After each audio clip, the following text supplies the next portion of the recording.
lectura pasada habíamos escuchado esta palabrita es Musein, ¿no? Tiene que ser así de una melodía que escucha Tomás del cuarteto de, de una sinfonía, la 135 de Beethoven, Opus 135, donde habla sobre esto es Musein. Solo les quiero hacer escuchar esa partecita para que un poco sientan cómo suena, ¿no? Y lo que Tomás escuchaba y lo que Tomás escuchó cuando dijo esta frase. Entonces, me comentan si pueden ver la pantalla y sobre todo si pueden oír. Ahorita no van a poder ver nada. Ahí va. ¿Pueden ver la pantalla? ¿Sí? Muy bien. Sí, va. Muy bien. Ahí va. Ahí va. Solo la parte del Esmusin. Les recomiendo que la puedan escuchar algún rato completa. Y bueno, ahí va.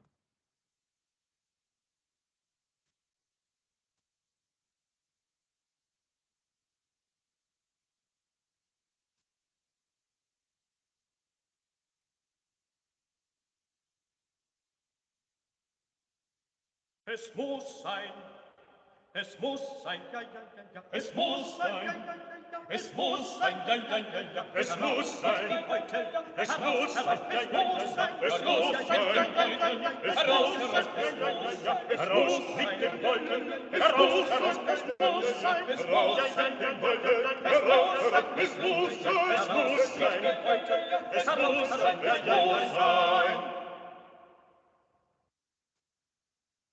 Muy bien. Es la voz del destino en realidad la que habla, ¿no? En ese momento. Entonces, es el destino que a veces nos dice debe ser así, ¿no? Es el destino que no se puede cambiar, que no se puede transfigurar y que tenemos que un poco nosotros ir frente y afrontar el peso del destino, ¿no? Bien, vamos a dar un resumen corto nada más, como hemos estado haciendo estos días. Llegamos hasta el capítulo 8 de la segunda parte, pero habíamos arrancado en el capítulo 8 eh, la anterior vez. Nos quedamos ahí, arrancamos de ese capítulo. Entonces voy a retomar desde el capítulo 9 el resumen. Bien, en el capítulo 9, no, perdón, estoy mal, no nos quedamos en el 14, perdón. 12, 13, 14, acá nos quedamos, ¿no es cierto? Habíamos visto cómo Tomás se había quedado soltero, Teresa había regresado y bueno, él sentía esta especie de libertad, volvía nuevamente a ganar levedad, ¿no? Bien, y arrancábamos nosotros del 15 viendo que Tomás, luego de 2 días, sábado y domingo, en que experimenta esta hermosa levedad de ser soltero, de no tener otra vez la responsabilidad de estar con alguien, de todos estos sentimientos que se iban encontrando, vuelve en él el peso de la compasión. Recordemos que ahí Tomás tiene toda una disquisición interna y siente que ya su compasión por Teresa es patológica, es decir, la siente como enfermedad, ¿no? Y esta compasión por Teresa, recordar cómo sería Teresa volviendo, empacando sus cosas, cogiendo la maleta pesada, el perrito Karen y saliendo, le produce toda una sensación, imágenes y decide ir tras Teresa, ¿no? Quiere volver a Praga. Y justamente al director del hospital, él, bueno, le dice que tiene que irse, ¿no? Un poco recelado. Imagínense, recién acepta el trabajo y tiene que nuevamente volver renunciando. Entonces, justamente ahí sale esta frase, es Musein, ¿no? Tiene que ser así, debe ser así, haciendo acotación a Beethoven. En el capítulo 16 se nos narra cómo Beethoven concibe el peso como algo positivo, ¿sí? ¿Y por qué la concibe como algo positivo? Porque para Kundera, en una interpretación sobre esta partecita que estábamos a escuchar de Beethoven, siempre la voz o cualquier decisión de peso va unida a un cierto destino, ¿no? Y aquí se conjugan tres palabras claves en la lectura que lo escribe ahí en la parte, en el capítulo 16, que nos dice, hay una especie de conjunción entre peso, necesidad y valor. Solo aquellas decisiones o aquellos acontecimientos que son necesarios tienen peso. Y únicamente lo que tiene peso en la vida también tiene un componente de valor. Entonces, peso, necesidad y valores son componentes bien interesantes que quizá algún rato tendríamos que detenernos y darle más vuelta. Por lo tanto, Kundera, que es la voz, recordemos, omnisciente, que es el narrador que está protagonizando también la historia, nos dice que la grandeza del hombre entonces para Beethoven es justamente el hecho de que carga con su destino, ¿sí? Y en esa cargar con su destino se convierte en héroe, ¿no? Es como el ser humano capaz de llevar ese peso, ¿no? Bueno, hace esta disquisición y rápidamente nos introduce cómo Tomás llega donde Teresa, vuelve otra vez a Praga, entra a la casa, recuerden que Karen se la abalanza, le recibe, pero una vez que ya llega y le ve a Teresa, desaparece completamente la compasión y otra vez siente un hastío de estar con ella. Así acaba el capítulo 16.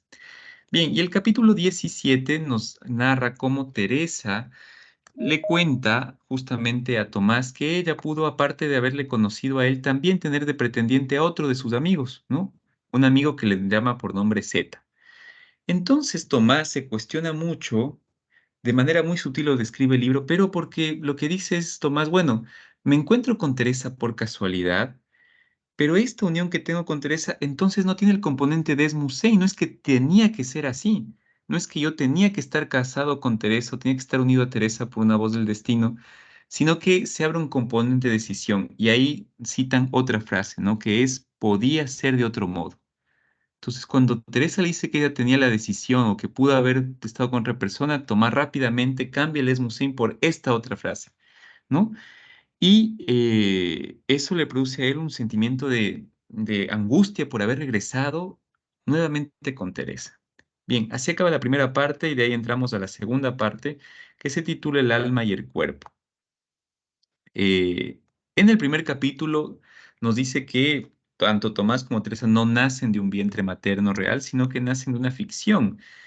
Todavía no se termina de cerrar esto bien, ya después lo vamos a entender mejor a qué se refiere el autor cuando dice esto, pero lo que sí nos narra de manera explícita es que Tomás dice que nace la frase una vez no hace hábito y Teresa en cambio la barriga que hacía ruido. La frase una vez no hace hábito podría traducirse también como una vez al año no hace daño, por ejemplo, ¿no? Es decir, que pase una vez no quiere decir que me haga daño, que se convierta en algo repetitivo. Y si hilamos muy fino, ya nos iremos dando cuenta por qué la ironía de esta frase justamente atribuida a Tomás, ¿no? Y por otro lado, dice el autor que Teresa nace en cambio del ruido de la barriga, esta barriga que cuando Teresa se encuentra con Tomás no había comido, y recordemos, cuando nosotros no comemos y estamos, yo que sé, en una reunión y por ahí el estómago comienza a crujir, nos da vergüenza. A Teresa le pasó lo mismo hasta que Tomás le abraza y a ella se calma, ¿no? Em, y nos pone una frase lapidaria que nos dice que aquel que no piensa en su cuerpo se vuelve su víctima. Y es verdad. Si no cuidamos del cuerpo, después, bueno, nos volveremos víctima de alguna enfermedad por ese descuido. El capítulo 2 nos dice que Teresa nace en toda esta dualidad del cuerpo y el alma, esta cuestión que siempre ha sido una discusión y que con el tiempo hemos podido nosotros ir conociendo de mejor manera el cuerpo y sabemos más también sobre el alma, que depende de la materia gris. Bueno, el autor es muy práctico en esto, un poco materialista diríamos. Y sin embargo, al final nos termina diciendo en el capítulo 2, sin embargo, todas estas nociones que tenemos de la separación de lo que es propio del cuerpo y lo que es propio del alma, cuando nos enamoramos se rompe. Todas estas fronteras se entrelazan, se entrecruzan. En el capítulo 3 Teresa se mira, nos narra Teresa mirándose frecuentemente al espejo y nos dice que la razón por la cual se mira es que quería perder por completo el rastro que ella intuía de su corporalidad, de su físico, en comparación con su madre. No quería parecerse a su madre, ¿no? Y únicamente esto ella lo lograba o lograba desapegarse de esta ilusión cuando su alma dejaba salir, es decir, cuando veía que su esencia era otra y así perdía la imagen de la madre. No solo nos parecemos a nuestra madre como nos parecemos al padre, ¿no? Y hay un algor popular que dice, si quieres ver cómo va a terminar esta chica, bueno, sí decían antes, no sé, ahora mira cómo está la madre, ¿no? Algo así. Pero a lo que voy es, más allá de la anécdota o lo anecdotario que puede ser esto, es el tema de que nos parecemos físicamente a nuestros padres, es lo lógico, lo natural, ¿no? Y quizá envejecemos con la misma dignidad algunas veces. Bien, el capítulo 4 ya nos está como metiendo más en por qué esta obsesión o esta especie de compulsión de Teresa por verse tanto al espejo. Y nos damos cuenta que la madre de Teresa de niña era muy halagada por ser muy guapa. Es más, era una de las chicas más bonitas. Incluso su abuelo le decía que era como una escultura, ¿no? Como una especie de cuadro hermoso. Ella, la madre Teresa, se ilusionaba con esto. Es más, dejaba de estudiar para ponerse a pensar en lo linda que era. Sin embargo, cuando tiene que elegir, y esto es importante, entre 9 pretendientes, escoge el último, el más varonil, dicen, ¿no? Y al pedirle que tenga cuidado mientras tenían relaciones sexuales, el otro no lo tiene y queda embarazada. Y ahí comienza un poco como su vida antes y después. Queda embarazada de Teresa. ¿A quién echará la culpa? A Teresa de todas las desgracias con las que vivirá luego su madre, ¿no? La cosa es que abandona por este remordimiento al esposo, le abandona a Teresa. Sin embargo, Teresa, que se queda con su papá, no logra estar mucho tiempo con el papá porque el papá queda desolado, al final termina preso y tiene que volver Teresa con su madre y el padrastro con el que ya convivía nuevamente la madre de Teresa. Y tomemos en cuenta que después la madre de Teresa tiene 3 hijos más, ¿no? Y se percibe al espejo como vieja y fea. Y para terminar, el capítulo 5 nos dice que la madre Teresa busca, frente a toda esta situación, que vive alguien que sea culpable. Entonces comienza a culpar al momento en el cual eligió al noveno y se arrepiente por no haber elegido a algunos otros. Culpa en el momento en que no tuvieron cuidado. Es decir, esta sensación de culpa que muchos de nosotros a veces arrastramos y que no nos dejan avanzar, lo vive la madre Teresa. ¿A quién le mete al final toda la culpa? A la única que no se le puede ir, que es su hija. Entonces Teresa carga con esa culpa.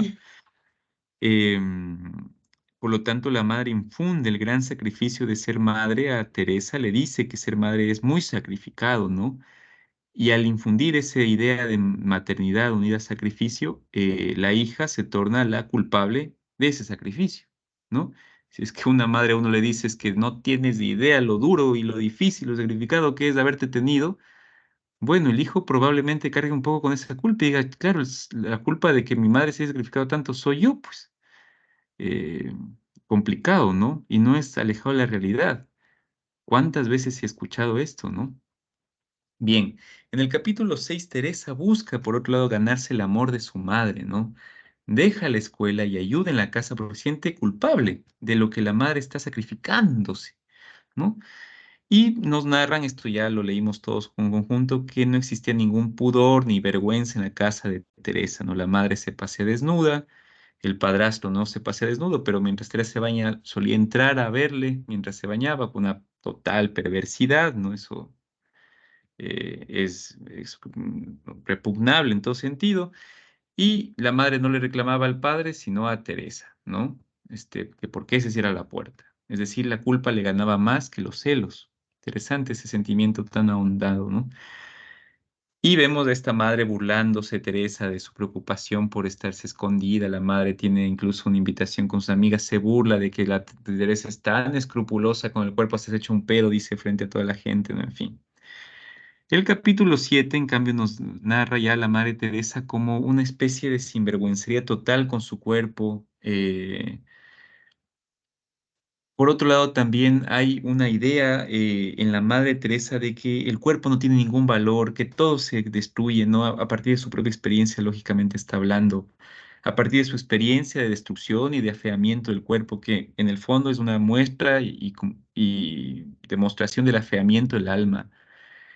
Y bueno, Teresa hereda todo esto. Por eso es que Teresa nos dice que tenía un gesto nervioso en su cuerpo, ¿no? Es decir, esto no se queda ahí, Teresa lo comienza a heredar. Recordemos también que Teresa, tenía un consuelo y era la literatura, ¿no? Ella incluso cuando lavaba dice que lavaba con los libros, era como una especie de escape que después del capítulo 8 nos lo dice con detalle, ¿no? Entonces, bueno, en fin, cierra todo este círculo y en el capítulo nos dice que es por este motivo que Teresa no quiere que su cuerpo se parezca al de su madre, quiere huir completamente de esta sensación y percibe que este encuentro con Tomás, recordemos que Tomás llega un día a un poblado, en ese poblado se queda, se encuentra en el restaurante y Teresa se asombra porque mira a este señor que entra con un libro, abre, lee y para ella eso le parece poco común, raro, ¿no? Es la rareza, es como una especie de sincronía que sintió, una especie de sintonía con Tomás a partir de la lectura y siente esta vinculación irremediable con este hombre. Bien, hasta ahí nos quedamos. Bueno, empezamos entonces nuevamente ya con la continuación de la lectura. Así que bueno, le voy a pedir que nos vayamos leyendo. Ahora, solo decirles que estoy pasando muy rápido, no hay detalle, acontecimientos que quizá habría que quedarnos. Yo les recomiendo que para esta lectura, Ortega y Gasset decía que hay 4 acciones eficaces para poder nosotros entender algo en profundidad. 4 mordientes, decía él. Recordemos que mordiente es este líquido que ayuda a fijar el color en la tela, ¿no? Que ayuda a que algo quede fijo, que algo quede, ¿no? Es un término un poco del mundo de las telas, ¿no? Y dentro de esos 4 mordientes para la acción eficaz, uno de los mordientes es la atención, o sea, prestar plena atención a lo que estamos leyendo, a lo que estamos haciendo. Otra mordiente clave es el entusiasmo, es decir, estar interesados con lo que estamos haciendo. Y otra es la capacidad de nosotros de poder repasar lo que hagamos. Entonces, si por ahí tienen una hojita, un cuaderno, algo, anoten algo que les llame la atención para que las ideas importantes no se pierdan, porque es una lectura que ustedes se van a dar cuenta que Vale. cada capítulo pequeño tiene un montón de situaciones claves, ¿sí? Entonces, esa es la recomendación. Muy bien, vamos ahí.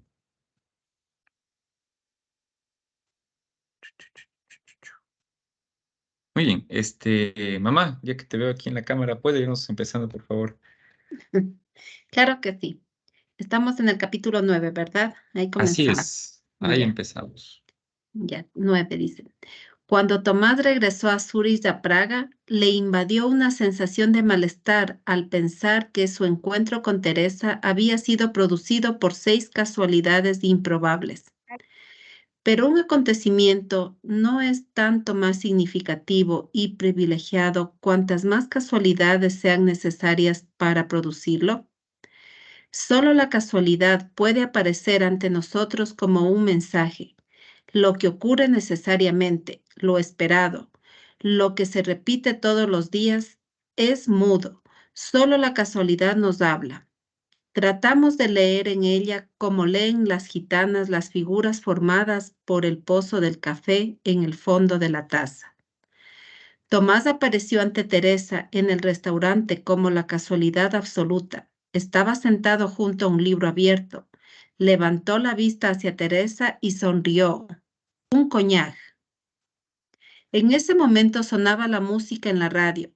Teresa fue a la barra a buscar el coñac y giró el botón de la radio para que sonase aún más alta. Reconoció a Beethoven. Le conocía de cuando vino a su ciudad un cuarteto de Praga. Teresa, quien, como sabemos, deseaba algo más elevado, fue al concierto. La sala estaba vacía. Además de ella, solo estaban el farmacéutico local y su mujer, de modo que en el escenario había un cuarteto de músicos y en la sala un trío de oyentes. Pero los músicos fueron tan amables que no suspendieron el concierto y tocaron toda la noche, para ellos solos, los 3 últimos cuartetos de Beethoven. Después el farmacéutico invitó a los músicos a cenar y le pidió a la oyente desconocida que les acompañara. Desde entonces, Beethoven se convirtió en la imagen del mundo al otro lado, del mundo que deseaba. Mientras le llevaba el coñac a Tomás desde la barra, trataba de interpretar aquella casualidad. ¿Cómo es posible que precisamente mientras le lleva el coñac a ese desconocido que le gusta, oiga Beethoven? No es la necesidad, sino la casualidad, la que está llena de encantos. Si el amor debe ser inolvidable, las casualidades deben volar hacia él desde el primer momento, como los pájaros hacia los hondos de San Francisco de Asís. La Terrible. llamó, ya, listo. Sammy, ¿estás por ahí? Sí, Gracias. Que la sepamos llamó nada para... más. Perdón, estamos leyendo un Ah, ok. capítulo cada uno, ¿no? Entonces, solo como para tomar ese criterio. Dale. Ok. La llamó para decirle que quería la cuenta. Cerró el libro, la contraseña de la hermandad secreta, y a ella le dieron ganas de preguntarle qué estaba leyendo. ¿Me lo puede apuntar a mi habitación?, preguntó él. Sí, dijo. ¿Qué número tiene? Le enseñó la llave, a la cual estaba atada una plaquita de madera y en ella pintado un 6 de color rojo. Es curioso, dijo ella. La número 6. ¿Qué tiene de curioso?, preguntó él. Se había acordado de que, cuando vivía en Praga y sus padres aún no se habían divorciado, su casa tenía el número 6. Pero dijo otra cosa, y nosotros podemos valorar su astucia. Usted tiene la habitación número 6 y yo termino de trabajar a las 6. Y mi tren sale a las 7, dijo el desconocido. No sabía qué decir. Le dio la cuenta para que la firmase y la llevó a la recepción. Cuando terminó de trabajar, el forastero ya no estaba sentado a la mesa. ¿Habría comprendido su discreto mensaje? Salió del restaurante muy nerviosa. Enfrente había un parquecillo ralo, el pobre parquecillo de una pequeña y sucia ciudad, que siempre había representado para ella una pequeña isla de belleza. Había un trozo de césped, 4 chopos, algunos bancos, un sauce llorón y una mata de forsythia. Estaba sentada en un banco amarillo, desde el cual se veía la entrada al restaurante. Precisamente en aquel banco había estado sentada ayer con un libro en el regazo. En aquel momento supo, los pájaros de la casualidad volaban hacia sus hombros, que aquel hombre desconocido le estaba predestinado. La llamó, la invitó a que se sentase junto a él. Los marinos de su alma salieron corriendo a la cubierta del cuerpo. Luego lo acompañó a la estación y, al despedirse él, le dio su tarjeta con su número de teléfono. Si alguna vez viene por casualidad a Praga. Gracias, Rami. Jonathan, ¿nos puede ayudar, porfis? Mucho más que la tarjeta que le entregó en el último momento. Fueron las instrucciones de la casualidad. El libro, Beethoven, el número 6, el banco amarillo del parque, las que le dieron el valor para irse de casa y cambiar su destino. Fueron posiblemente aquellas casualidades, por lo demás bastante modestas, grises, francamente dignas de aquella ciudad insignificante, las que pusieron su amor en movimiento y se convirtieron en una fuente de energía que ella no agotará hasta el fin de su vida. Nuestra vida cotidiana es bombardeada por casualidades, más exactamente por encuentros casuales de personas y acontecimientos a los que se llama coincidencias. Coincidencia significa que dos acontecimientos inesperados ocurren al mismo tiempo, que se encuentran. Tomás aparece en el restaurante y al mismo tiempo suena la música de Beethoven. La gente no se percata de la inmensa mayoría de estas coincidencias. Si en el restaurante estuviera el carnicero local en lugar de Tomás, Teresa no se hubiera dado cuenta de que en la radio sonaba Beethoven, aunque el encuentro entre Beethoven y un carnicero es también una interesante coincidencia. Sin embargo, el amor que se estaba aproximando había exacerbado su sentido de la belleza y ella ya nunca olvidará aquella música. Cada vez que la oiga, se conmoverá. Todo lo que ocurra en ese momento a su alrededor estará iluminado por aquella música y se hará hermoso. Al comienzo de la novela que llevaba bajo el brazo, cuando llegó a casa de Tomás, Ana se encuentra con Wronski en circunstancias extrañas. Están en un andén en el cual alguien ha caído bajo las ruedas del tren. Al final de la novela, la que se lanza bajo las ruedas del tren es Ana. Esta composición simétrica en la que aparece el mismo motivo al comienzo y al final puede parecer muy novelada, de acuerdo, pero con la coincidencia de que la palabra novelado no se entiende en el sentido de inventado, artificial, que no se parece a la vida, porque es precisamente así como se componen las vidas humanas. Se componen como una pieza de música. El hombre, llevado por su sentido de la belleza, convierte un acontecimiento casual, la música de Beethoven, una muerte en la estación, en un motivo que pasa ya a formar parte de la composición de su vida. Regresa a él, lo repite, lo varía, lo desarrolla como el compositor el tema de su sonata. Ana se hubiera podido quitar la vida de otro modo, pero el motivo de la estación y la muerte, este motivo inolvidable unido al nacimiento del amor, la atraía con su oscuro belleza en el momento de la desesperación. Sin saberlo, el hombre compone su vida de acuerdo con las leyes de la belleza, aun en los momentos de más profunda desesperación. Por eso no es posible echarle en cara a la novela que esté fascinada por los secretos encuentros de las casualidades, como el encuentro de Bronsky, Ana, el andén y la muerte o el encuentro de Beethoven, Tomás, Teresa y el coñac. Pero es posible echarle en cara al hombre el estar ciego en su vida cotidiana con respecto a tales casualidades y dejar así que su vida pierda la dimensión de la belleza. Gracias, Jonathan. Pepe, ¿no se nos puede ayudar, por favor?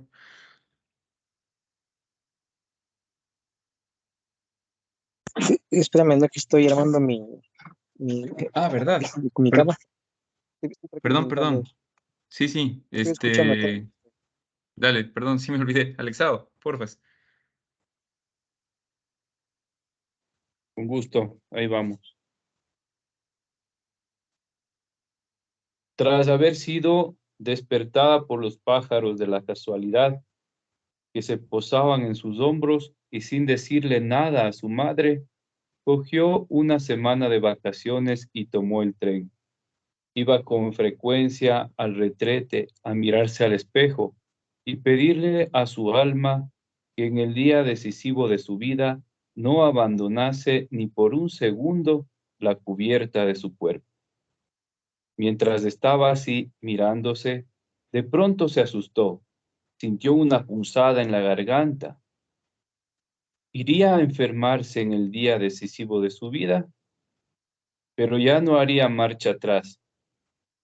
Le llamó desde la estación y cuando él abrió la puerta, su barriga empezó a hacer un ruido horrible. Le daba vergüenza.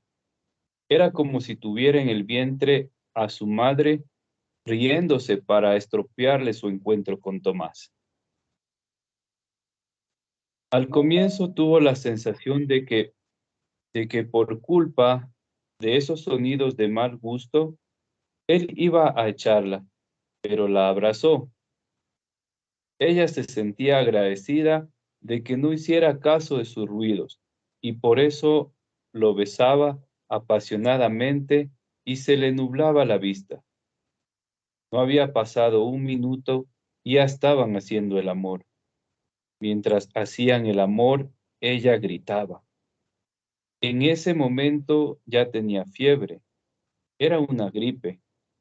La embocadura de la manguera que lleva el oxígeno a los pulmones estaba taponada y enrojecida. Después llegó por segunda vez como con una pesada maleta en la que había metido todas sus cosas, decidida a no volver nunca más a la pequeña ciudad.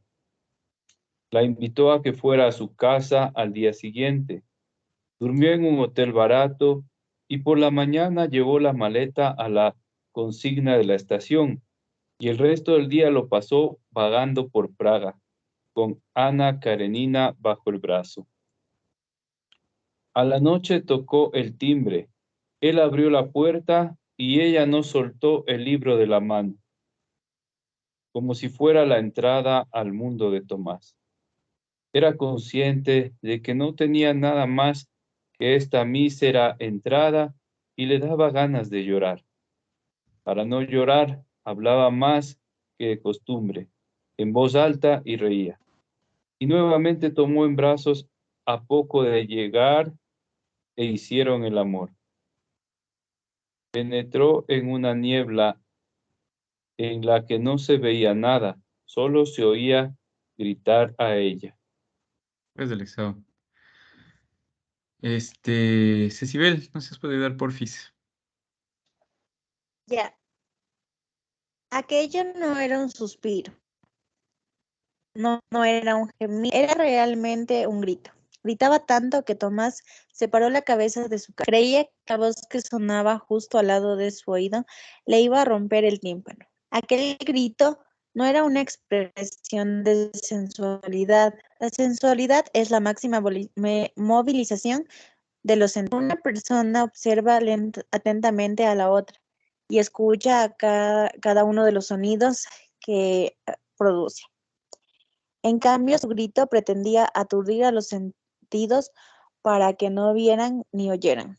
Quien gritaba era el propio idealismo ingenuo de su amor, que quería la superación de todas las contradicciones. No, perdón, no leo, es que estoy en el celular. La superación de la dualidad entre el cuerpo y el alma, y quién sabe si la superación del tiempo.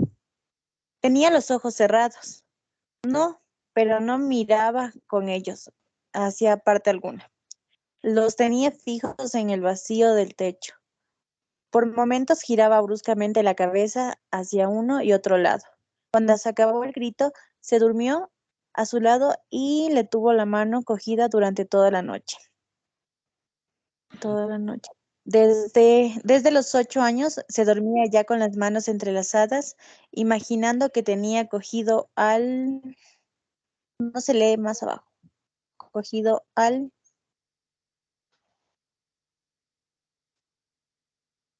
¿Aló? Sí, al hombre que amaba, si quieres ya la termino el párrafo, al hombre que amaba, al hombre de su vida. Podemos entender ahora que No se lee. sí, no, ahorita ya termino el párrafo. Sí, sí, cogió al hombre que amaba, al hombre de su vida. Podemos entender ahora que apretara la mano de Tomás con tal terquedad. Desde la infancia se había estado preparando y entrando para ello. Muy bien. Tati, no sé si estás por ahí. Gracias, Sibel.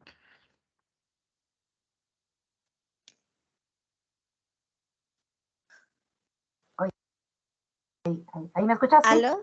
Sí, ¿Aló? sí, sí, Sí, sí, sí. Ya, empezamos. Me toca el 14, ¿no? ¿Sí? así es. Así es. Ya. Una chica que, en lugar de llegar más alto, tiene que servir cerveza a borrachos y los domingos lavar la ropa sucia a sus hermanos, acumula dentro de sí misma una reserva de vitalidad que no podrían ni soñar las personas que van a la universidad y bostezan en las bibliotecas. Teresa había leído más que ellos, había aprendido de la vida más que ellos, pero nunca será consciente de eso. Lo que diferencia a la persona que ha cursado estudios de un autodidacta no es el nivel de conocimientos, sino cierto grado de vitalidad y confianza en sí mismo. El entusiasmo con el cual Teresa se lanzó a vivir en Praga era al mismo tiempo feroz y frágil, como si esperara que algún día alguien le dijera: tú no tienes nada que hacer aquí, regresa por donde has venido.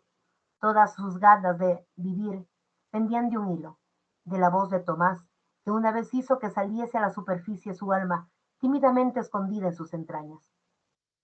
Teresa consiguió un puesto en el laboratorio fotográfico, pero eso no le bastaba. Quería ser ella misma quien hiciera las fotografías. Sabina, la amiga de Tomás, le prestó 3 o 4 libros de fotógrafos famosos. Quedó con ella en una cafetería y le fue explicando lo que había de interesante en las fotografías de cada libro. Teresa la escuchaba con una silenciosa concentración, como la que pocos profesores han visto jamás en las caras de sus alumnos.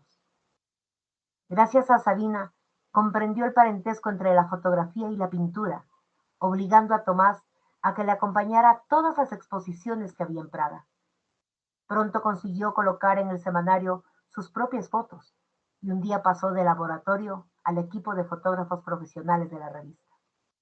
Esa misma noche fueron a celebrar su ascenso con los amigos a un bar y estuvieron bailando. Tomás se puso de mal humor y al insistir ella en que le dijese qué había pasado, terminó confesándole, cuando llegaron a casa, que había sentido celos al verla bailar con su compañero. ¿De verdad que tuviste celos?, le preguntó casi 10 veces, como si le estuviera comunicando que le habían dado el premio Nobel y ella no pudiera creérselo. Luego le cogió por la cintura y empezó a bailar con él por la habitación. Aquel no era un baile como el que habían bailado una hora antes en el bar. Era como una especie de bailoteo de aldea, un brincar enloquecido durante el cual levantaba las piernas en el aire, daba grandes saltos desmañados y lo arrastraba por la habitación de un lado a otro. Por desgracia, al poco tiempo, ella misma empezó a tener celos, y sus celos no fueron para Tomás como un premio Nobel, sino como una carga de la que no se libraría hasta poco antes de su muerte. Gracias, Gracias. Tati. Hola, Cari, ¿puedes ayudarnos, porfis?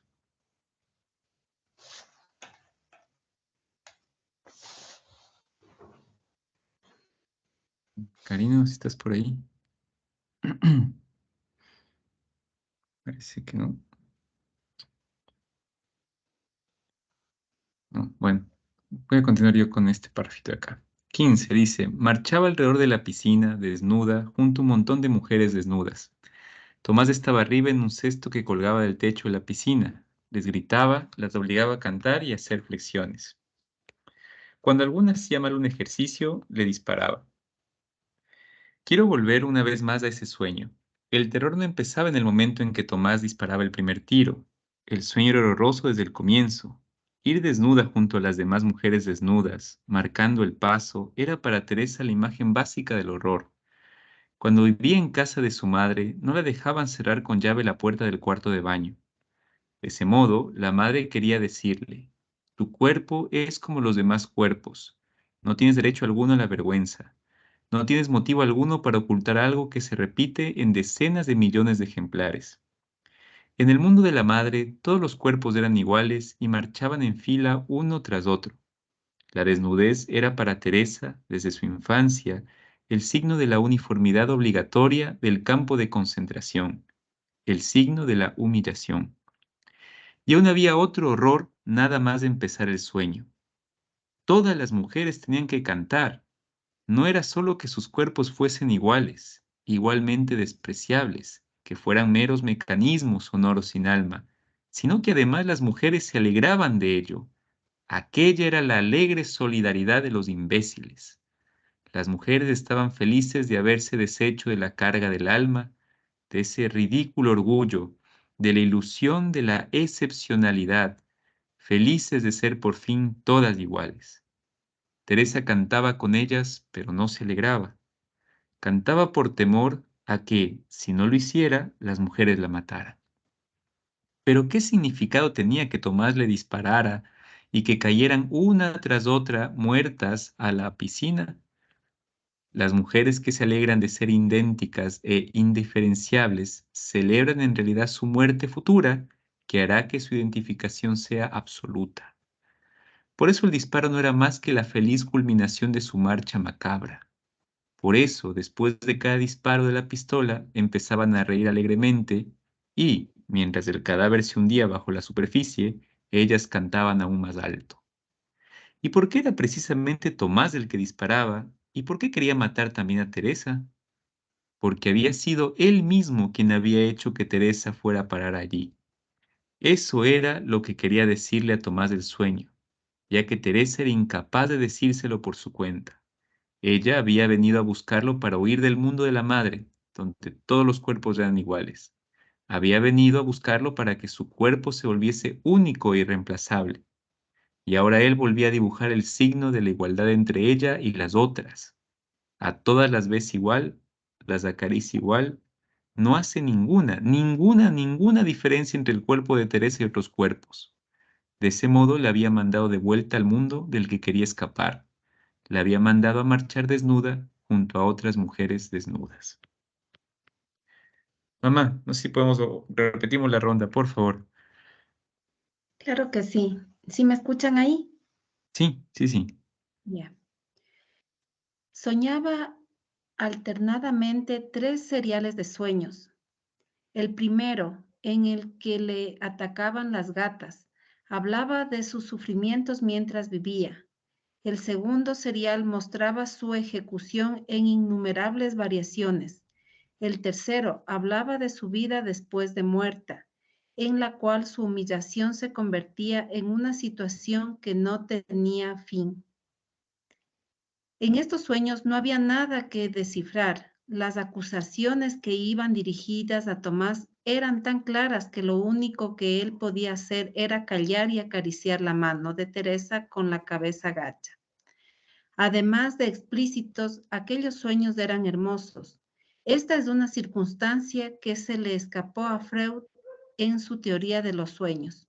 El sueño no es solo un mensaje, eventualmente un mensaje cifrado, sino también una actividad estética, un juego de la imaginación que representa un valor en sí mismo. El sueño es una prueba de que la fantasía, la ensoñación referida a lo que no ha sucedido, es una de las más profundas necesidades del hombre.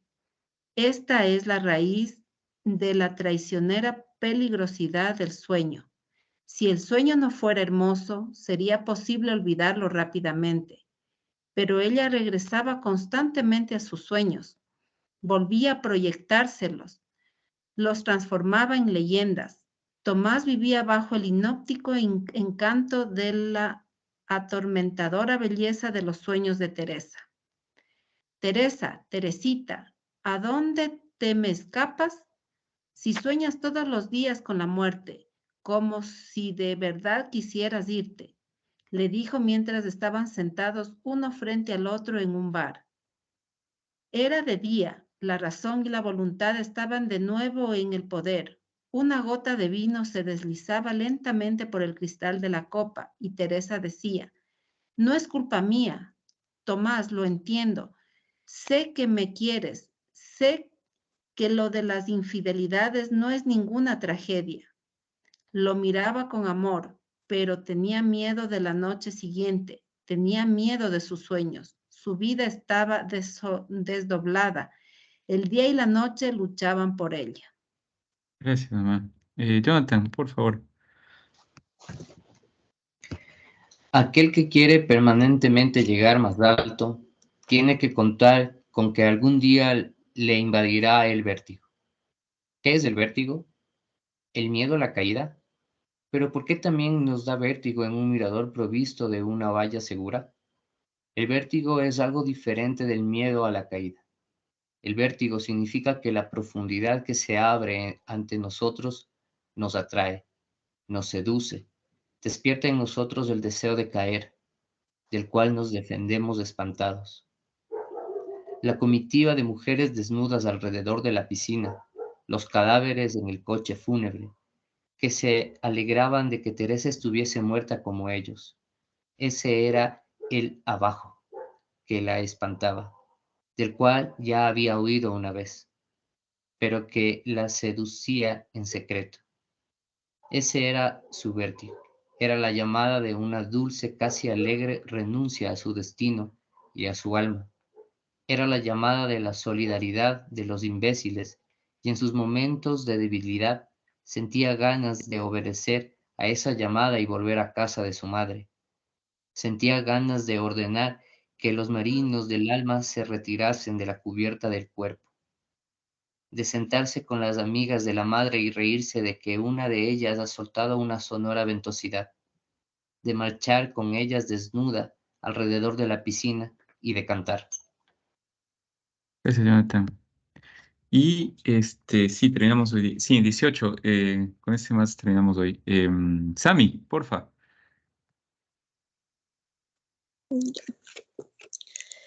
Es cierto que hasta que se fue de casa de Teresa había estado luchando con su madre, pero no olvidemos que al mismo tiempo sentía por ella un amor no correspondido. Habría sido capaz de hacer por ella cualquier cosa con tal de que la madre se lo hubiera pedido con voz amorosa. Y sí, encontró la fuerza necesaria para marcharse. Fue porque nunca llegó a oír esa voz.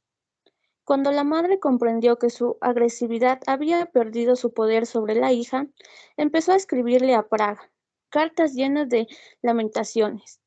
Se quejaba del marido, del jefe, de su salud, de sus hijos y decía que Teresa era la única persona que le quedaba en la vida. A Teresa le pareció por fin oía la voz de amor materno, de ese amor que había estado deseando durante 20 años, y tuvo ganas de volver.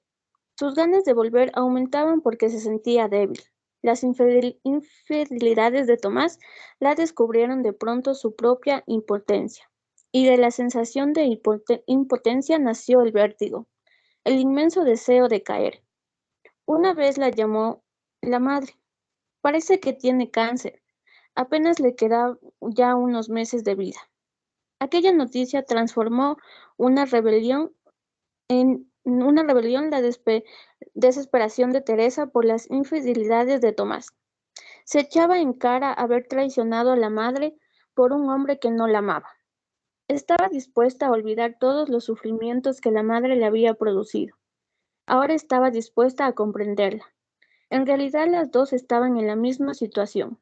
La madre ama al padrastro igual que Teresa ama a Tomás, y el padrastro hace parecer que a la madre con sus infidelidades igual que Tomás tortura a Teresa.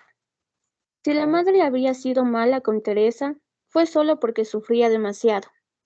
Le habló a Tomás de la enfermedad de la madre y le comunicó que se tomaría una semana de vacaciones para ir a verla. Su voz estaba llena de rebeldía, como si intuyese que lo que atraía a Teresa hacia la madre era el vértigo. A Tomás le disgustó la idea del viaje. Llamó al hospital de la pequeña ciudad. El sistema de control de los casos de cáncer es muy preciso en Bohemia, de modo que le fue muy fácil comprobar que a la madre de Teresa nunca le habían encontrado nada que fuese sospechoso de cáncer y que, además, durante el último año no había ido nunca al médico. Ella le hizo caso a Tomás y no fue a ver a su madre. Pero ese mismo día se hizo un raspón en la rodilla al caerse en la calle. Su andar se volvió inseguro y casi todos los días se caía en algún sitio. Se lastimaba con algo o por lo menos dejaba caer algo que tenía en la mano. Había en ella un deseo insuperable de caer. Vivía en un vértigo permanente. Aquel que se cae está decidido. Levántame, Tomás, levántame pacientemente. Tomás la levantaba. Ajá, gracias, Sam. Muy bien. Bueno, gente, es interesante cómo el libro va haciendo siempre circularidades, ¿no? Va y viene y nos va explicando escenas que al principio vemos y bueno, eso va a ser la dinámica del libro hasta el final. Muy bien, nos vamos a salas, tenemos 10 minutitos para compartir y ahí vamos a ver qué sale. Ya saben, los que les sale para enviar van y los que no se quedan. En la sala 1 modera Alexao. El resto no sé quién estará porque es todo aleatorio.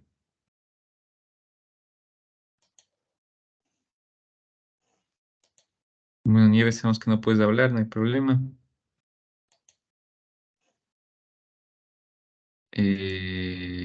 Listo. ¿Quién nos quedamos acá? Bueno, ¿quién nos quedamos? Tati, Sami, Ricky, Jonathan, Nieves, y bueno, casi toda la familia. Bueno, así del azar, gente. Muy bien, ¿qué tal les ha parecido? ¿Cómo vamos hasta ahora? Estoy embriagándome con el libro, hijo. Que me chumo. ¿Qué estás con copa al lado o por lo que cuenta el libro? No, por lo que va bien, entonces, y como yo sí me tocó como igualarme en el libro para poder no perder el hilo por las situaciones que sabemos, entonces sí como que ahora me costó un poco más concentrarme. Sí, en realidad el libro va así, en una especie, como les digo, de circularidad y va haciendo flashbacks todo el tiempo y anagnórisis también todo el tiempo, porque comienza a explicar cosas que vuelven, por ejemplo, no sé si se dieron cuenta, pero habían episodios que recién volvieron a aparecer que asomaron al principio, como el tema de los sueños de Teresa, como el tema nuevamente de por qué Teresa, cómo se encuentra en el restaurante, hay 3 momentos distintos, ¿no? Donde sale este encuentro en el restaurante desde la perspectiva de Teresa, después la perspectiva de Tomás, y otra vez vuelve a la perspectiva de Teresa alargada, después se corta. Entiendo que es un poco, el libro va así como, es el estilo del autor, como ven, es un estilo completamente distinto a los que hemos estado leyendo, ¿no? Pero bueno, aparte de esto, ¿qué más les resuena? Bueno, a mí, ¿no? De lo que leímos, yo veía que hablaban bastante del tema de la casualidad, del tema de las coincidencias, que la gente a veces no se percata que muchas veces existen coincidencias en nuestras vidas y que el hombre porque está viviendo, o sea, la parte cotidiana, a lo mejor no se da cuenta de estos temas, ¿no? Y pierden a lo mejor esa dimensión de la belleza, decía. Y sí, yo creo que a veces sí, ¿no? O sea, no sé, a veces nos han dicho incluso que no todo es coincidencia en la vida, que todo es por algo. Entonces ahí es como que el libro más bien te está diciendo, la vida está llena de coincidencias. O sea, así lo entiendo yo, ¿no? Entonces sí me llama la atención y claro, y me deja la duda, o existen las coincidencias, las casualidades, o realmente no es así, no sabemos, ¿no? No sabemos, pero aquí en el encuentro de Teresa y Tomás nos hablan bastante de estas casualidades, de estas coincidencias, incluso ahí también mencionan de la música de Beethoven, ¿no? Que a Teresa le ha sabido gustar y justo cuando está Tomás estaba tocándose la música de Beethoven y que a ella le gustaba. Y bueno, hablan de algunas cosas así, de algunos temas que son coincidencias, como algo decían de la llave, el número 6, algo de eso. Ahí me perdí un poco porque me desconecté, o sea, se me fue el internet, pero en realidad estaban hablando de ese tema, de las casualidades. Y otra cosa que me llamó la atención también es el vértigo. O sea, el vértigo que a veces uno tiene en situaciones que se le presentan a uno en la vida. Y yo he sentido en ciertas ocasiones ese vértigo. Un vértigo de imaginarme algo que lo pueda vivir, no sé, en lo futuro y me da como vértigo. Entonces, cuando hablan de esto, yo sí lo asimilo a mi vida, ¿no? O sea, yo sé que existe ese vértigo, o sea, lo he sentido. Y claro, y habla de eso también Teresa, o sea, de un caer al vacío. Incluso ella dice que siente eso si es que volviera a la casa de la madre, o sea, así lo entendí yo, ¿no? O sea, es eso como que se repite o como esa parte, ¿no? Y, y también que me llamó la atención lo que, no sé, pues también esta parte de la madre o esta parte de la repetición de los sueños. O sea, aquí ya nos explican más claramente qué significan los sueños para Teresa. O sea, qué es, qué lo asimila. Y yo siento que ella, esos sueños no solamente nacen a raíz de lo que vive con Tomás, sino más bien es desde antes. O sea, se originan desde su vivencia o su convivencia con su madre porque para la madre todo, o sea, la desnudez es como que nos da la igualdad, de que todos somos iguales, de que no tenemos nuestra individualidad, de que somos así como robots, o sea, todos lo mismo. Y eso a Teresa como que le ha causado un impacto en su vida, ¿no? Y ahora dice que si la madre, para la madre éramos todas las mujeres iguales, por eso no le importaba incluso a ella andar, creo, desnuda por ahí. Tomás también le trata de la misma forma. O sea, es como que se repite el maltrato que tenía la madre, se repite con la vivencia o con la convivencia de ella con Tomás porque ella siente lo mismo, o sea que le tienen como que ella fuera igual que todas las mujeres, a Tomás le da igual besarle a ella que besar a las otras, les besa de la misma forma, les acaricia de la misma forma, entonces nuevamente se repite la historia vivida con su madre, ¿no? Y no sé, pues así como un patrón me parece. Eso es lo que estoy viendo no sé, lo que me ha llamado más la atención. Y muchas gracias. La verdad es que he hecho un resumen muy completo de las de partes como centrales. Este, el vértigo se experimenta en muchas situaciones, tanto existenciales como físicas. Yo no sé si les ha pasado cuando están en un lugar alto y tienen vértigo, es como que el vacío te quiere llamar, ¿no? O sea, como que la inmensidad te está como jalando y uno dice, caramba, aguanta un rato. Eso también nos pasa a nosotros existencialmente, según el libro, ¿no? Y me quedo con algunas cosas que mencionas, otras también que yo he estado como poniendo atención, que es el tema de los sueños, que me parece interesantísimo, porque si ustedes se dan cuenta, el autor está, me da la impresión, construyendo el sueño también, ¿no? O sea, al principio todos pensamos que el sueño tiene que ver netamente con la tradición de Tomás. Ahora vemos que no, profundizamos un poco más, también tiene que ver con la madre. Y eso es lo que nos pasa, o sea, en realidad, uno piensa que los patrones que repite de relaciones afectivas o en el día a día tiene que ver con una persona en particular, pero es que nosotros arrastramos toda una historia de vida, muchas veces no sanada. Y yo no sé en el caso de las mujeres, pero en el caso de los hombres, con muchas cosas de autopercepciones de nuestras masculinidades, de nuestro cuerpo, también muy, muy distorsionadas a veces, ¿no? Cosas chiquititas como por ejemplo esto del hombre no llora, ¿no? Yo como hombre he vivido con este peso y lo he cargado mucho tiempo. Yo no sé ustedes como mujeres qué más han vivido y que se repiten en relaciones y que se repiten en vinculaciones y que hace que sigamos en cadenas a veces de sufrimiento, ¿no? Teresa sigue en la misma cadena de sufrimiento de la madre, o sea, eso me llama mucho la atención, ¿no? La madre homogenizaba el cuerpo, ella quiere huir de eso y por huir cae en Tomás que hace lo mismo. Eso nos pasa. Es interesante. Por ahí, no sé si alguien más, Tati, creo que usaste la mano. Sí, sabes que es gracioso porque exactamente los mismos temas que tocó tu mami fueron los que me llamaron la atención a mí. Y Nieves escribió por interno que no podía hablar, pero ella dice que ella no cree en casualidades ni en las coincidencias, desde el punto de vista de ella. Y justamente hay un dicho que dice que ninguna coincidencia es por casualidad, algo así creo que es, ¿no es cierto? Ya. Me llamó, ¿qué dicen en base a eso en el libro? Dice que su vida pierde la dimensión de la belleza cuando dejas de creer en las casualidades, ¿ya? Porque si tú le ves que, nada es casual, las cosas tenía que ser así, creo que es esa parte misteriosa de creer que es una casualidad, o qué coincidencia me pasó lo mismo en nuestra vida cotidiana. Si no hubieran esas dos palabras y de esa forma en la que siempre, por lo general, la miramos, estaría de acuerdo con el libro, que dice, con la novela, donde dice que su vida pierde la dimensión de la belleza.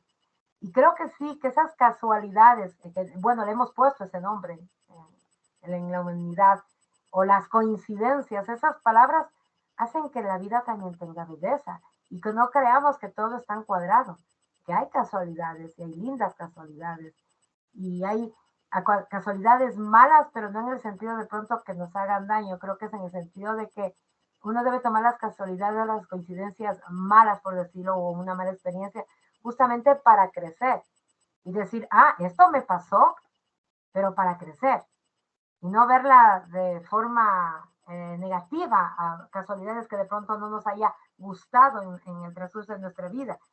En cuanto a eso de el vértigo, sí, dice que es una que nos atrae, nos seduce. Y es precisamente cuando uno, por ejemplo, va a un carrusel, cuando todavía me podía subir, ahora ya no. La sensación, esa sensación de vértigo, era lo que te hacía subirte a tal o cual juego. Porque si no sentías esa emoción, ese vértigo, ¿para qué me voy a subir? Decía uno, ¿no? Porque no es miedo, es justamente, como dice ahí, es una atracción hacia ese vacío, una atracción a eso que queremos sentir, esa sensación interna que nos hace sabernos seguros sin saber cómo cómo va a reaccionar nuestro cuerpo, ¿ya? Y, por ejemplo, de eso del maltrato que dice que la madre le pasaba lo mismo con Tomás y eso. Y yo creo, ahora si me voy a una realidad más acá, inconscientemente queremos salir de algo y lo volvemos a repetir, de pronto porque nuestro subconsciente aprendió eso de una forma tal que se nos hace tan normal y que luego cuando nos volvemos a caer en chuta, de esto quería salir, no nos dimos cuenta que nos volvemos a meter en lugar de evitarlo. ¿Por qué? Porque para mí es como que se repitió y al repetirse eso, es lo que te vuelve a hacer caer sin darte cuenta. O tú inconscientemente lo haces a sabiendas de que está pasando lo mismo, pero tú dices, no, está parecido, pero no es igual. Y cuando ya te das cuenta que estás adentro y pasas la misma situación, dices, ya me pasó una vez, ¿por qué lo vuelvo a hacer? Es como cuando los psicólogos dicen que cuando una mujer es maltratada en su familia por su padre, el rato que busca, dicen, yo no quiero que me toque un esposo, una pareja, un novio igual. Y resulta que en la mayoría de los casos les toca igual, porque de pronto eso fue lo que aprendieron, o porque quieren en su mente cambiar lo que ya les pasó y al ver inconscientemente un prospecto parecido, quieren cambiarlo y dices, no, él era así, pero y resulta que o estás peor o estás igual.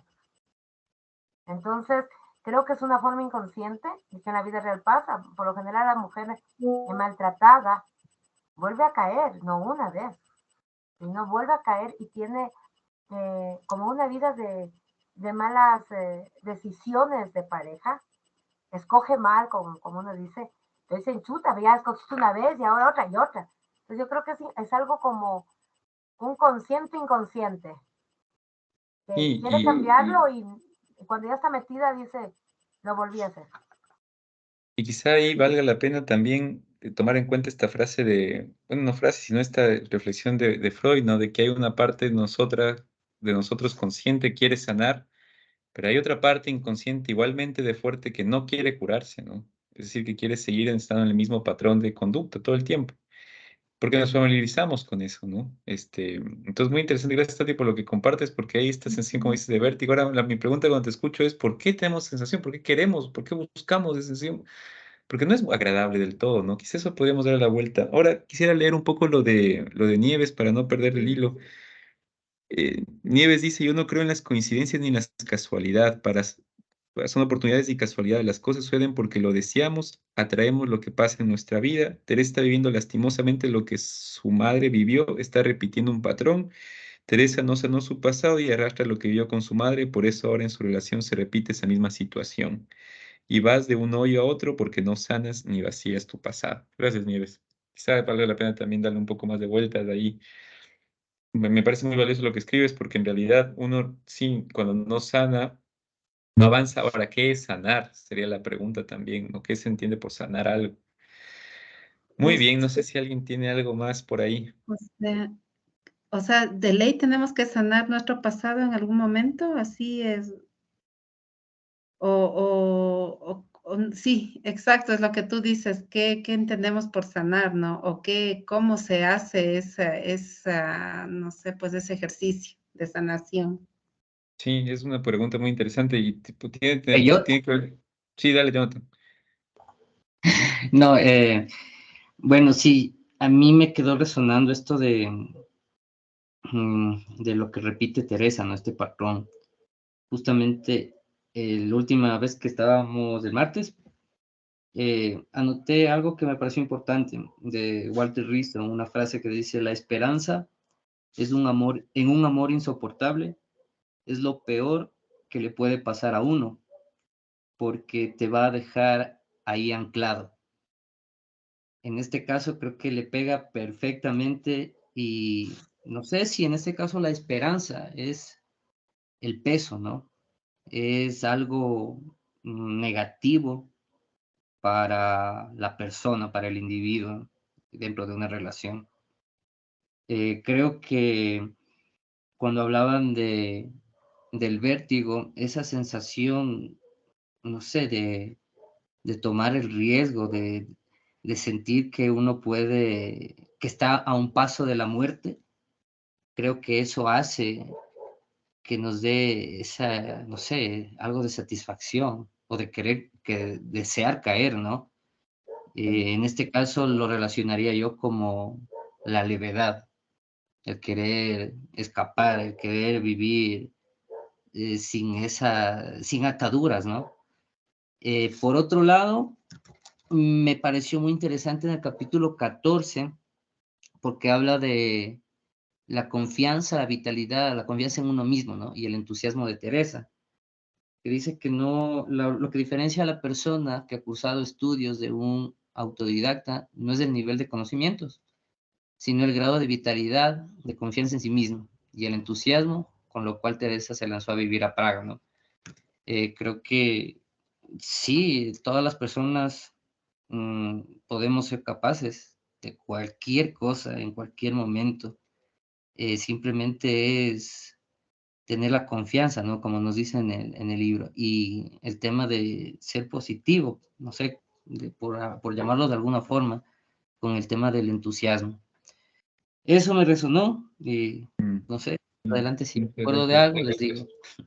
Sí, no, más bien acoto lo de la esperanza, ¿no? Quizá en una relación malsana o dañina, la esperanza debería ser lo primero que deberíamos perder, ¿no? Porque no tiene ningún sentido y lamentablemente en las relaciones así, lo último que se pierde.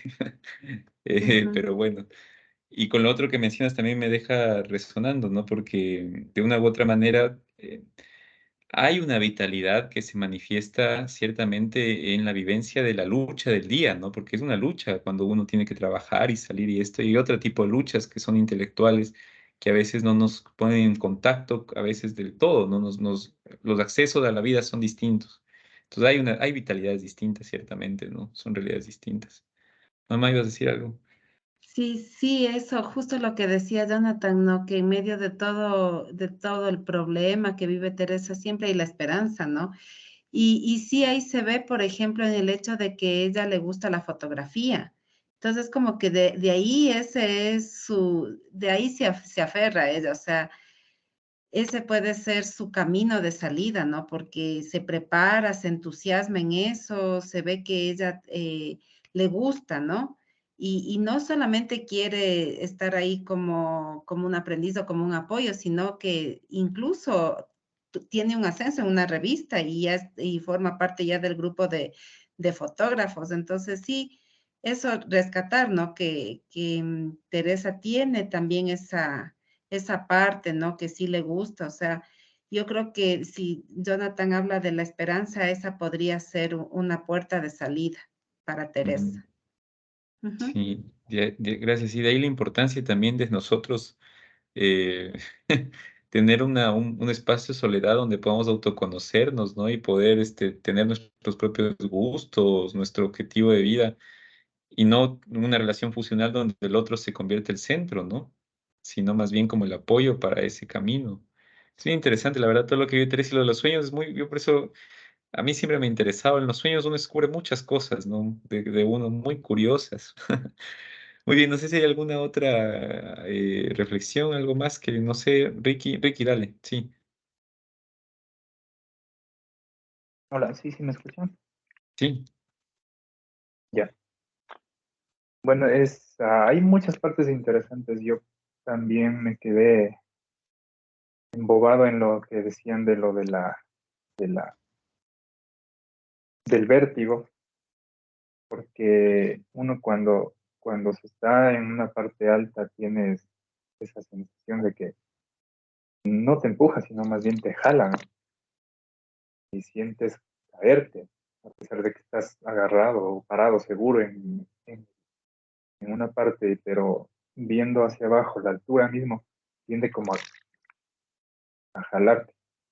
Entonces, más o menos como una metáfora, ese riesgo que tomamos nosotros al, al conocer a alguien o al saber que esa persona tal vez no sea buena para uno, pero sin embargo somos como masoquistas y queremos ir a probar, a ver qué tal. Y nos vamos de ahí. Entonces, es esa parte. Otra parte que decías de los sueños también sí es muy interesante porque me pasó a mí, en lo personal. No creo mucho en eso de los sueños y tanta cosa, pero me pasó a mí con mi nena. Yo siempre ando poniendo de ejemplo a mi nena, pero me pasó a mí cuando apenas nos íbamos enterando de que mi esposa estaba embarazada. Yo soñaba mucho con niños. Digo, algo pasa, y la verdad es que se hizo la prueba y resultó embarazada. Y luego de eso pasó, creo que yo unos 3 meses, no me acuerdo, a los 3 meses me parece que fue, que yo soñé con una imagen de una mujer, pero fue surrealista, ¿no? Entonces, una imagen medio, medio como artística, algo así. Y me levanté, me parece que fue 2 de la mañana, así, me desperté después de ese sueño y me puse a dibujar ese rostro. Y ahí me di cuenta que iba a ser nena. Todavía no sabía el sexo de mi hijo. Entonces ahí supe que yo dije, va a ser mujer, va a ser mujer. Y luego tuve otro sueño donde veía una persona embarazada, que igual era mujer, o que tenía la sensación de que el bebé que estaba dentro iba a ser mujer. Entonces yo estaba segurísimo que iba a ser mujer. Y cuando fuimos a hacer la prueba, el eco, pues, casi me caigo de espaldas porque dice el doctor que parece que es hombre. Dice que no se le ve bien, no se deja ver, pero estoy seguro que es hombre, dice. Mi esposa feliz, pero yo ya me quedé como raro, ¿no? Y luego fuimos a la otra sesión y ahí sí ya pudo ver todas las partecitas y dijo, sí, no, estoy equivocado, es mujer. Debía ser el sueño entonces. Entonces sí, yo creo que en esa parte del subconsciente mismo creo que nos va de una forma retroalimentando de nuestro diario vivir y de nuestro pasado que más o menos como que se conecta. Y a veces nos dice, esto te va a pasar o esto te pasó, pero es como que fuera una reflexión, ¿no? Interna del subconsciente. Nosotros necesitamos mucho, la parte frontal del cerebro necesita mucha dopamina para hacer las cosas. Y en las cosas que tú emocionas y sientes de emoción, como dice Eri, que está emocionada con la fotografía y eso parece que le llena ese espacio, ese vacío para continuar, tener la esperanza de sanar. Entonces yo creo que eso de la dopamina que nosotros necesitamos del cerebro, necesita dopamina, la parte frontal de la dopamina, solo que unas personas tienen la conexión, o tiene el filtro, ¿no? De decir, bueno, me voy a arriesgar a hacer esto, por ejemplo, un salto en jumping. La adrenalina que te genera pensar en que vas a saltar de un puente es esa emoción que tienes adentro, la adrenalina que te genera esta sensación es lo que nos impulsa a botarnos. Pero algunas personas tienen bien conectado y bien sujeto el filtro, que te digo, que primero dice, vas a saltar, estás seguro, puedes morir o puedes sobrevivir o va a ser emocionante y tomas la decisión. Pero algunas personas no funciona de la misma manera, no tiene ese filtro, dice, quiero saltar, quiero saltar, quiero saltar y boom, te botas. Pues sin pensar en nada de los riesgos, de las consecuencias. Y es más o menos así lo que creo yo que nos pasa con las personas también. O sea, te topaste con una persona, sí, yo también creo en la casualidad, porque sí me ha pasado. Me topo con alguien y se siente uno que tal vez esa es la persona que uno quisiera tenerle al lado, ¿no? Entonces te lanzas, a veces sin pensar las consecuencias. Y es esa dopamina que te manda las conexiones neuronales al cerebro en la que te manda esa emoción y piensas en hacer esa cosa y si no haces esa cosa, no vas a sentir la satisfacción, ¿cierto? Entonces, más o menos creo que eso es lo que está hablando referente a lo del vértigo y esa cosa. Nada, y Sí, como metáfora le doy yo. gracias, Ricky. Sí, es un tema interesante. Yo creo que es como para darle más vueltas. Ahora, el tema de la dopamina, yo creo que es un arma de doble filo, ¿ah? Es decir, porque sobreestimular al cerebro todo el tiempo con dopamina puede causar problemas muy graves. ¿Qué es lo que hacen las redes sociales, no? Nos mantienen la dopamina elevada al 100 con esta vaina del Snap. Y sí, y sin embargo, yo creo que hay esas dos dualidades, ¿no? La sensación de vértigo por la dopamina y hay otra sensación de vértigo existencial, por ejemplo, cuando se pone enfrente al sentimiento de muerte, ¿no? Que jala porque es parte de la vida, pero que a la vez nos produce esta sensación de vacuidad, de vacío, ¿no? En fin, bueno, creo, Ricky, que son temas todos los que vamos comentando, pero vamos volviendo, que ya se nos fue el tiempo volando, como siempre, y Muy bien. ya vamos cerrando. No sé si les interrumpí en la otra sala, espero que no. ¿En qué estábamos? Yo creo que No, estás no, dormido en la sí, sala. una linda conversación, pero bueno, pues acá estamos también, de vuelta Pero bueno, ya a la volvimos. sala máster. Bueno, gente, muchas gracias por la lectura de día.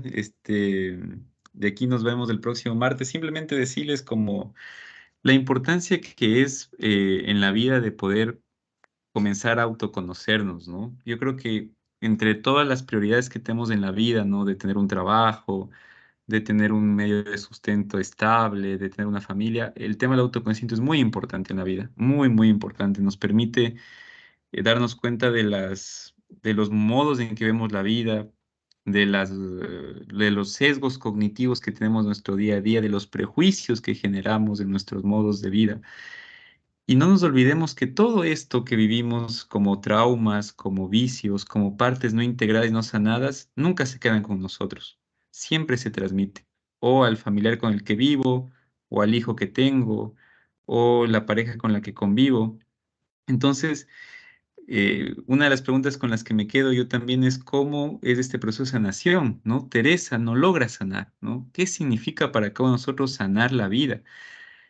Y lo que me atrevería a decirles es, ¿en qué momento se van a arriesgar a hacerlo? ¿En qué momento vamos a arriesgarnos a hacerlo? O sea, ¿cuándo vamos a tomar responsabilidad sobre nuestro camino y decir, a ver, caramba, quiero comenzar?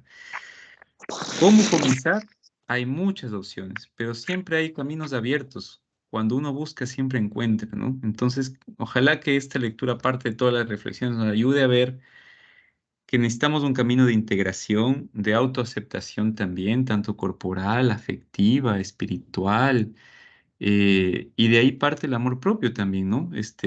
Cuando les hablo de corporalidad, es de la aceptación del cuerpo, dejar a un lado la opresión, la esclavitud que ahora nos quieren imponer con todo el tema estético del cuerpo. Cuando les hablo de afectividad, tiene que ver con saber integrar nuestros afectos, aceptar nuestra sexualidad, aceptar nuestra orientación, poder tener capacidad para ver eso, ver cómo nos relacionamos, es parte de la integración. Y en el lado espiritual, ver el sentido de la vida, ¿no? Cómo nos relacionamos con el otro, con el mundo, con el entorno, es toda integración. Y eso es muy bonito comenzar a explorarlo. Entonces, que la lectura nos ayude a dar el primer paso, por lo menos decir, bueno, Teresa no sana, ¿cómo se sana en la vida? ¿Qué significa para mí sanar, integrarme, crecer como ser humano, ¿no? Eso que sea como un puntal para nosotros bien bonito y que nos ayude a vivir una vida un poco más plena y más feliz, pues, ¿no? Y bueno, eso, cuídense mucho. Nos veremos el próximo martes y que la lectura nos siga interpelando el día a día. Apunten los sueños, el que quiera aventurarse, arriésguese a levantarse y a decir, hoy soñé esto y apunte por ahí. Y van a ver que en un mes van a descubrir cosas buenísimas. Ahí hablaremos, si alguien lo hace. Las Capaz, pesadillas de Freddy. yo me arriesgaría de Pero pronto yo en los sueños, hasta artístico. en el sueño me olvido. ¿Cómo hago para apuntar? Pues? Levántense, apenas pueden levantar. Todos los días soñamos, ¿ah? Eso está comprobado. Todos los días sueñan. O sea, si duermen bien, todos los días van a soñar. ¿Quién sabe? De producto artístico puede alguien contarnos si es que ha hecho ese ejercicio, a ver qué ha salido, ¿no? Sería Todos interesantísimo los escuchar. sueños. Sería muy Yo sé. bueno. Ya, pues, gente, cuídense, nos Pesadillas, veremos. sueños. Chau, chau, Chao, chau. gracias. Chao, gracias. Gracias. Nos Buenas vemos. noches. Chao, chicos. Buenas noches.